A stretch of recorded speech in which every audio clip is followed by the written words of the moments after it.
चलिए आगे बढ़ेंगे खबरों में। बड़ी जानकारी, जहां हरियाणा में आज से राहुल गांधी की विजय संकल्प यात्रा 3 अक्टूबर तक विजय संकल्प यात्रा जारी रहेगी। राहुल गांधी कई विधानसभा क्षेत्रों का दौरा भी करेंगे। अंबाला के नारायणगढ़ से होगी यात्रा की शुरुआत। राहुल के साथ प्रियंका गांधी भी शामिल रहेंगी। तो बड़ी जानकारी आप तक पहुंचा रहे, क्योंकि 5 अक्टूबर को मतदान होना है हरियाणा में, जिससे पहले बीजेपी की तो धुआंधार रैलियां देखने को मिल रही हैं और इस बीच कांग्रेस भी इस कड़ी में पीछे नहीं है। कांग्रेस भी अब पूरी तरह से अपनी जमीन मजबूत करने की जो कोशिश है हरियाणा में वो करती हुई नजर आ रही है। एक बार फिर से 10 साल बाद कमबैक करने की जो कांग्रेस की कोशिश है वो साफ तौर से देखने को मिल रही है, क्योंकि अब 3 अक्टूबर तक कांग्रेस की ये विजय संकल्प यात्रा है जो कि हरियाणा में देखने को मिलेगी। इस यात्रा के दौरान आम जनता को साधते हुए राहुल गांधी, प्रियंका गांधी और पूरी कांग्रेस पार्टी नजर आएगी। विधानसभा क्षेत्रों का दौरा करेंगे, कई विधानसभा क्षेत्रों में जाएंगे राहुल गांधी। साथ ही साथ अंबाला के नारायणगढ़ से यात्रा की शुरुआत की जाएगी। राहुल के साथ प्रियंका गांधी भी इस यात्रा में शामिल रहने वाली हैं। हमारे साथ एसोसिएट एडिटर प्रदीप कुमार लगातार बने हुए हैं और उनसे जानकारी लेंगे। प्रदीप, क्या कुछ अपडेट मिल पा रही, क्योंकि 5 अक्टूबर को मतदान होना है, समय काफी कम बचा हुआ है, लेकिन इस बीच बीजेपी की धुआंधार रैलियां देखने को मिल रही, तो कांग्रेस भी इस कड़ी में मजबूत नजर आ रही है। बैक टू बैक कांग्रेस की भी रैलियां हैं और 10 साल बाद वापस से कम बैक की तैयारी में, और आज से जो विजय संकल्प रैली उसकी शुरुआत होने जा रही है कांग्रेस की।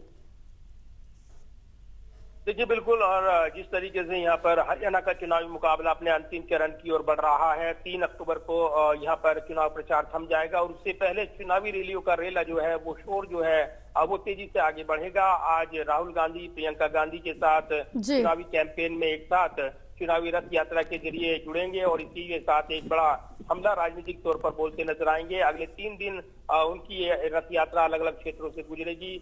शुरुआत आज से हो रही है, जहां अंबाला में नारायणगढ़ से चुनावी जनसभा को संबोधित करते हुए राहुल गांधी का कारवा आगे बढ़ेगा। और ये माना जा रहा है कि जिस तर्ज पर भारत जोड़ो यात्रा हुई थी वो पैदल यात्रा थी, लेकिन इस रथ यात्रा के जरिए कमोबेश वही माहौल वापसी का बनाने की कोशिश यहाँ पर कांग्रेस के पूर्व अध्यक्ष राहुल गांधी की ओर से की जाएगी।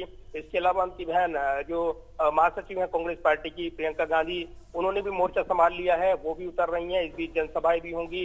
हालांकि आज ही का शेड्यूल जारी किया गया है, जिसमें ये थानेश्वर में समाप्त होना है कार्यक्रम देर शाम और वहां पर एक रैली होगी। उसके बाद कारवां रुकेगा और उसके बाद कल फिर कार्यक्रम की जानकारी सार्वजनिक की जाएगी। लेकिन एक बड़ा चुनावी कार्यक्रम कांग्रेस की ओर से यहाँ पर देखने को मिल रहा है। हरियाणा में जो सत्ता में वापसी की एक बेहतर उम्मीद कांग्रेस कर रही है, उसमें राहुल गांधी प्रियंका गांधी प्रचार की ताकत झोंकते नजर आएंगे। अमूमन माना जाता था कि जो प्रधानमंत्री नरेंद्र मोदी चुनावी रैलियां करते हैं, अंतिम पलों में चुनावी कैंपेन करते हैं, ठीक उसी तर्ज पर अब कांग्रेस भी यहाँ पर लगातार 3 दिन राहुल गांधी की अगुवाई में, प्रियंका गांधी की अगुवाई में चुनावी रथ यात्रा, विजय परिवर्तन यात्रा वो निकाल रही है। तो ये एक बड़ी यात्रा रहेगी और इस लिहाज से, क्योंकि चुनावी कैंपेन को धार देना, गुटबाजी को थामना, तमाम नेताओं को एक मंच पर लाना, और इसलिए यहाँ पर कुमारी शैलजा, उदय भान, इसके अलावा पूर्व प्रदेश के जो मुख्यमंत्री रहे हैं भूपेंद्र सिंह हुड्डा, वो भी मौजूद रहेंगे, अन्य नेता भी मौजूद रहेंगे। तो ये जरूर है कि एक बड़ा माहौल यहाँ पर बनाने की कोशिश कांग्रेस की ओर से रहेगी और इस चुनावी रैली के जरिए, जन आशीर्वाद यात्रा के जरिए कांग्रेस एक बड़ा निशाना साधती नजर आएगी। राहुल गांधी प्रियंका गांधी चुनावी मैदान में उतर रहे हैं।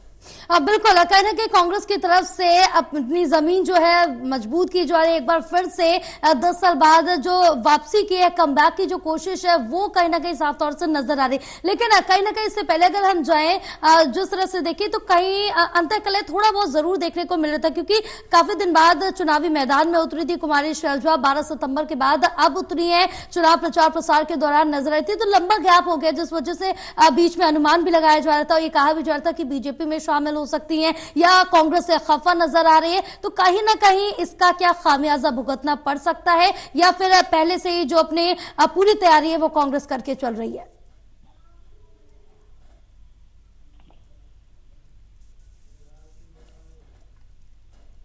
प्रदीप, आप तक आवाज पहुंच रही है हमारी? जी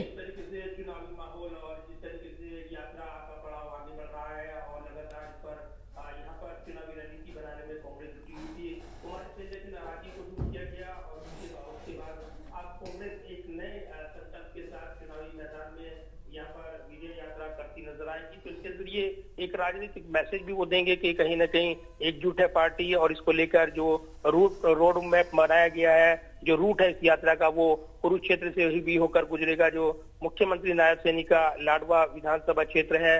तो ऐसे में कहीं ना कहीं जो फोकस है सीटों पर, वो वहां पर है जहां पर बीजेपी मजबूत स्थिति में है। ऐसे में उनके गढ़ में चुनौती देना, वहां से एक यहाँ पर परिवर्तन लाना, ये मकसद इस यात्रा का बताया जा रहा है। लिहाजा कल और जानकारी साझा की जाएगी, जब लगातार 3 दिन का एक कार्यक्रम बताया जा रहा है 3 अक्टूबर तक का, क्योंकि 5 अक्टूबर को वोटिंग होनी है।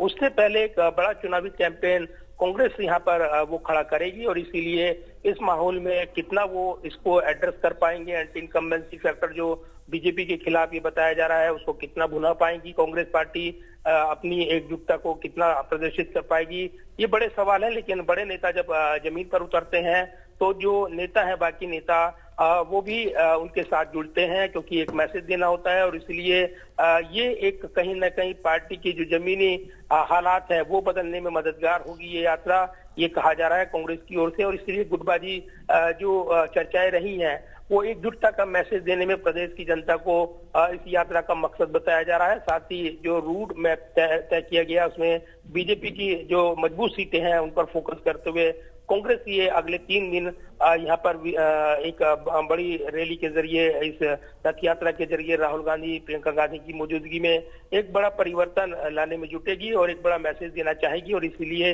इस यात्रा के राजनीतिक उद्देश्य कितने सफल होंगे वो निश्चित तौर पर चुनाव परिणाम साफ करेंगे, लेकिन कहीं ना कहीं इसके जरिए एक बड़ा माहौल यहाँ पर राज्य में वो कांग्रेस पार्टी खड़ा करेगी और उसके राजनीतिक फायदे को वो उठाना चाहेगी। बिल्कुल प्रदीप, तमाम जानकारी साझा करने के लिए बहुत शुक्रिया आपका। हमारे साथ एसोसिएट एडिटर जुड़े हुए हैं देवेंद्र कथुरिया, उनसे भी और ज्यादा जानकारी लेंगे। देवेंद्र, जिस तरह से देखिए कि अब कांग्रेस काफी मजबूती से हरियाणा में चुनावी प्रचार प्रसार कर रही है और आज से कांग्रेस की विजय संकल्प यात्रा शुरू होने जा रही है, जो कि 3 अक्टूबर तक चलेगी। इससे क्या खासा फायदा कांग्रेस को मिलता हुआ नजर आएगा? देखिए जया, राहुल गांधी ने भारत जोड़ो यात्रा की थी, ये वो उसी की तर्ज पर उसका एक मतलब छोटा रूप इसको कह सकते हो। भारत जोड़ो यात्रा बहुत लंबी थी, बहुत लंबा चौड़ा कई राज्य थे, लेकिन ये छोटी सी यात्रा है जो आज शुरू होकर 3 अक्टूबर तक चलेगी।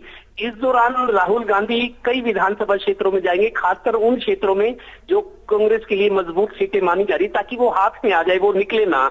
मतलब अगर कांग्रेस की जितनी मजबूत सीटें हैं, लग रहा है कि कांग्रेस वहां सफलता हासिल कर सकती है, उन सीटों को इंश्योर करना चाहती है पार्टी। उसके अलावा बदलाव, एंटी इनकम्बेंसी वाली सीटों का फर्क पड़ेगा, लेकिन जो हाथ में है, जो मुट्ठी में है, जो सामने है, कांग्रेस उन सीटों को हासिल करने देना चाहती है। और राहुल गांधी के आने से मेरे को लगता है करेज भी होगा।